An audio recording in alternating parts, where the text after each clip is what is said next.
흔히 말하는 이제 몰카, 네, 몰카에 대해 얘기하려고 그래요. 몰카 사건. 근데 몰카라는 이제 단어 자체가 이제 문제가 있다는 그런 지적들이 있었대요. 네. 이게 원래 이제 몰래 카메라라는 그 표현이거든요. 그래서 이건 그냥 단순한 예능 뭐 이런 느낌을 갖고 있는 단어라서 그걸로 저질러지는 범죄를 그냥 몰카 범죄라고 하면은 정확한 법률 용어가 카메라 등을 이용한 촬영 범죄. 근데 이걸 너무 기니까 불법 촬영 이렇게 얘기하는 게 맞다 그러더라고요. 위키피디아를 찾아보면은 이 얘기가 나오는데 MOLKA라고 나와요. MOLKA. 우리식 표현 그냥 몰카. 불법 촬영이라는 범죄가 생각보다 전 세계적으로 흔한 건 아니어서 소개가 돼 있어요. 특히 사우스 코리아에서 기승을 부리는 범죄고 한국 사회는 그 대단히 디지털화된 사회라서 그런 것 같고 주로 피해자들은 다 여성이고 큰 이슈가 되고 있는 여혐과도 무관치 않은 것 같다. 이런 식의 표현들이 있어요. 우리나라가 유독 많다라는 것도 또 어떻게 보면 되게 불명예스러워. 어느 사건 때문에 이렇게 좀 커진 걸까요? 가장 널리 사람들한테 이 사건이 회자된 것은 2015년이래요. 2015년에 이제 모 워터파크에서 그 이제 불법 촬영이 이루어졌는데 여자 탈의실에서 누군가가 9분 40초 가량 촬영을 해서 그걸 이제 유출이 됐어요. 그 동영상이. 국내 한 워터파크에서 찍힌 걸로 보이는 여성 샤워실 몰카 영상이 확산되고 있어 경찰이 수사에 나섰습니다. 10분가량의 이 동영상에는 여성들의 얼굴 등이 그대로 드러나 있는데 최근 해외와 국내 인터넷 사이트 등에 빠르게 퍼지고 있습니다. 거기에는 정말 그 불특정 다수 200명 가까운 여성들의 모습이 도대체 이게 범인이 누군지 잡아야 되는데 범인이 잡히게 되는 과정도 굉장히 좀 드라마틱해가지고 워터파크 몰카 동영상을 촬영한 용의자를 해당 동영상 안에서 포착했습니다. 몰카를 찍다 거울에 비친 자신의 모습을 실수로 촬영했다는 겁니다. 거울에 비치면 카메라맨이 카메라 뒷모습이 찍히잖아요. 옆에서 남들 찍다가 자기 얼굴이 잠깐 비춰버린 거죠. 그러나 해당 영상의 촬영 시점이 이미 1년 가까이 된 만큼 CCTV 등 증거를 찾기가 쉽지 않을 것으로 보고 있습니다. 사실을 알고 이제 피해자들이 굉장히 이제 많은 충격도 받았고 어느 날 그 사건이 있은 후 전남 곡성에 이제 최 씨라는 사람이 경찰에 연락을 해서 자신이 아버지한테 폭행을 당했다는 신고를 하게 돼요.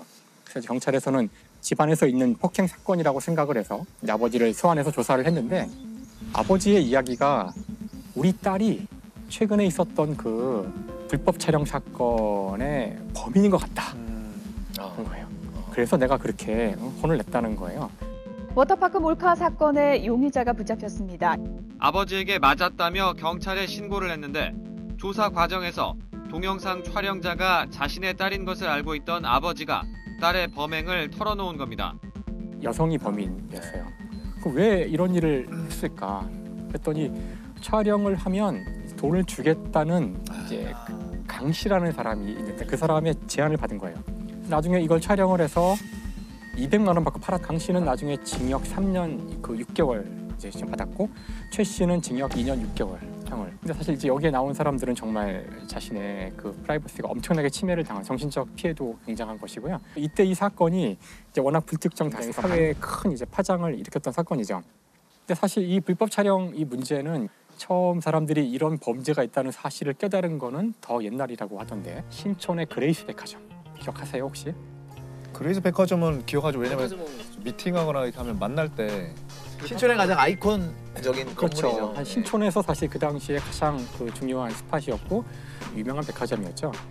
근데 그 백화점에서 이제 어처구니 없는 그 불법 촬영 사건이 있었는데 백화점에 있는 여자 화장실에 그 카메라를 설치했던 것은 그 백화점에서 근무하는 직원이에요. 서울에 있는 한 백화점이 여자 화장실에 몰래 카메라를 설치해놨던 사실이 밝혀져서 물의를 빚고 있습니다. 몰래카메라가 설치된 곳은 3층 의류 매장의 여자 화장실. 지름 3mm 정도의 렌즈가 달린 이 카메라가 정화조 바로 위에 있는 천정에 숨겨져 있었습니다. 백화점 측은 육안으로 알아볼 수 없는 이 초소형 카메라를 이용해 화장실에서 일어나는 여성 고객들의 움직임을 샅샅이 지켜볼 수 있었습니다. 자꾸 그 화장실에서 뭔가 자꾸 도난 사고가 일어나고 이제 그런 게 일어나서 자기들이 그걸 막기 위해서 설치했다는데 말이 안 되잖아요. 화장실을 누가 촬영하나요? 진짜. 그리고서 그걸 그 화면을 방제실에서 모니터링하고 있었던 거예요. 백화점 직원들은 이 카메라를 통해 백화점 지하 1층 방제실에서 화장실을 사용하는 여성들을 모니터를 통해 그대로 지켜보았습니다. 지난 4월부터 화장실에 비닐봉지를 집어넣어 변기를 고장낸 사람을 잡으려 했을 뿐이라고 해명했습니다. 저희가 이거 직원 근무자를 통해서 관리를 했습니다만 그게 20여일 동안 도저히 관찰이 안 돼서 다소 이제 무리수를 좀 둔 겁니다만은. 그레이스 백화점 지하 2층에 있는 공중 화장실입니다. 여기에도 CCTV가 설치돼 있습니다. 당시에 이게 너무 쇼킹한 사건이라 이제 한동안 사람들이 백화점에 가지 않을 정도로 이런 그런 분위기가 있었는데 정말 웃기는 거는 제형 법정주의. 이게 당시에 이제 불법 촬영이라는 것이 죄가 아니었다고. 그런 게 죄가 될 수 있는지에 대해서 아직 법이 없던 거라서 실제 여기 연루된 사람들이 한 명도 처벌을 받지는 않았어요. 그걸 금지하는 법이 있고 처벌한 법이 있어야 그 이후에 행한 그 행위만 처벌되는 거지 그 당시에 처벌할 법이 없는 거죠. 제형 법정주의. 지금 생각하면 정말 어처구니가 없지만 당시 상황에서는 그런 것들까지 범죄라고 생각을 못한 사람이 있을 정도였다는 거죠. 그러니까 세상의 기술이나 발전함에 따라서 법이 계속 추가되는 거죠.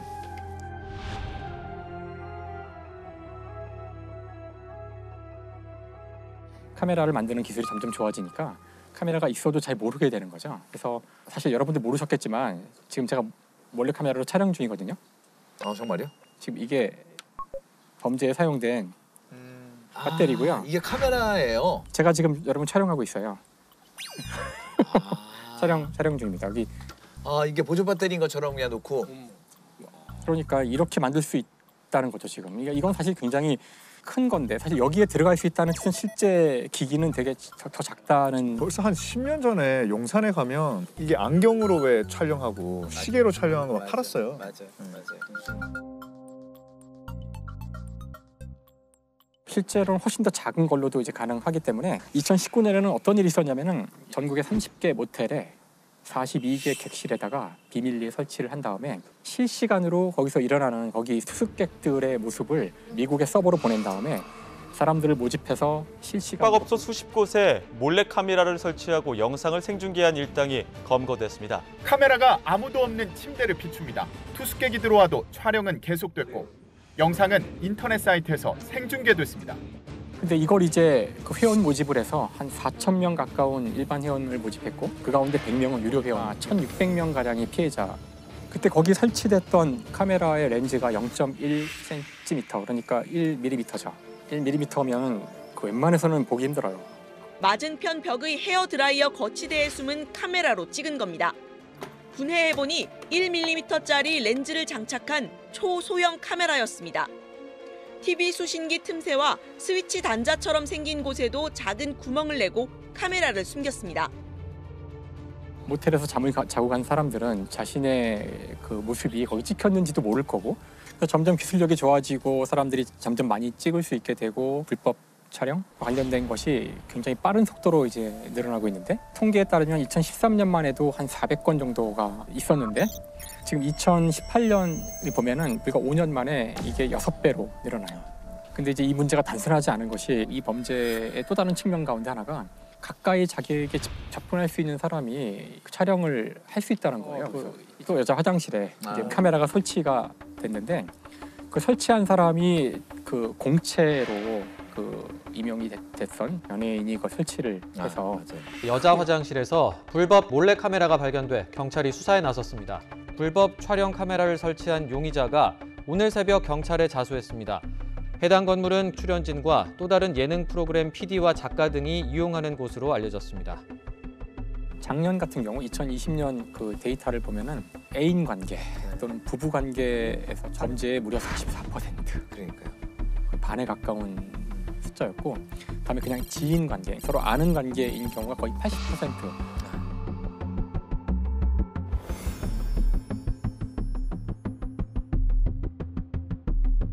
진짜 이 카메라의 이 눈이라는 게 정말 광범위해졌기 때문에 자기 핸드폰을 보고 있는지 나를 찍고 있는지가 분간이 안 가요. 심지어 어떤 앱도 있냐면은 화면이 검은 상태인데도 촬영되고 있도록 하는 앱도 존재하고요. 다른 용도로 쓸 수도 있겠지만 이걸 불법 촬영에 쓸 수도 있는 거죠.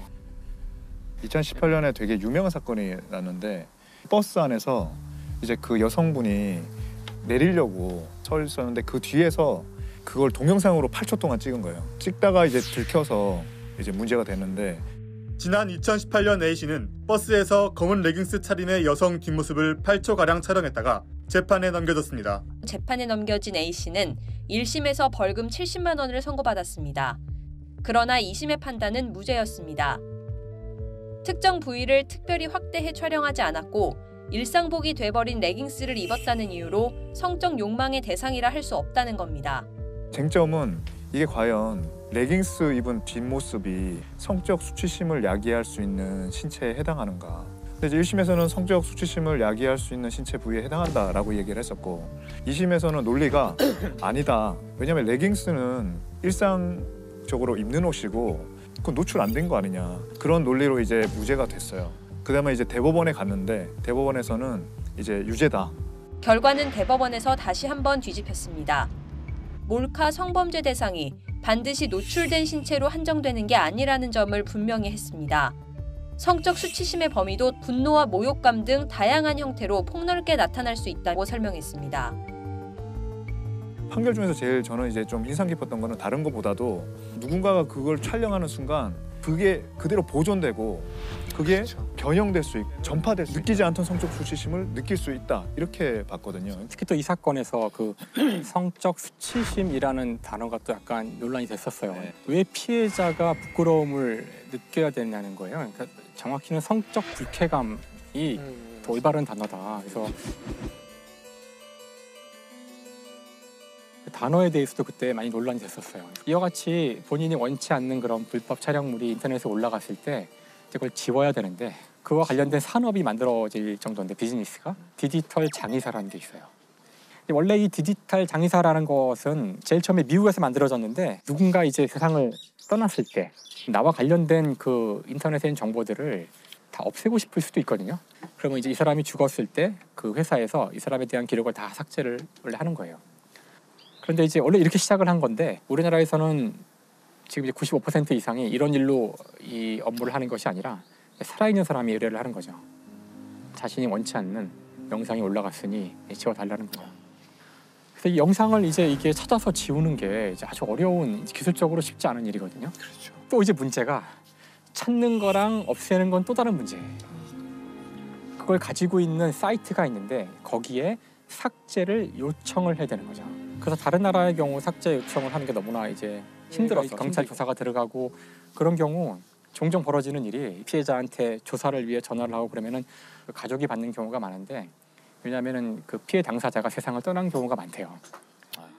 알려지지 않은 여러 가지 이유로 그러니까 진짜 안타까운 일인데 보는 사람들은 잠깐의 호기심을 뭐 그런 것일지 모르지만 대단히 심각한 문제라는 거죠.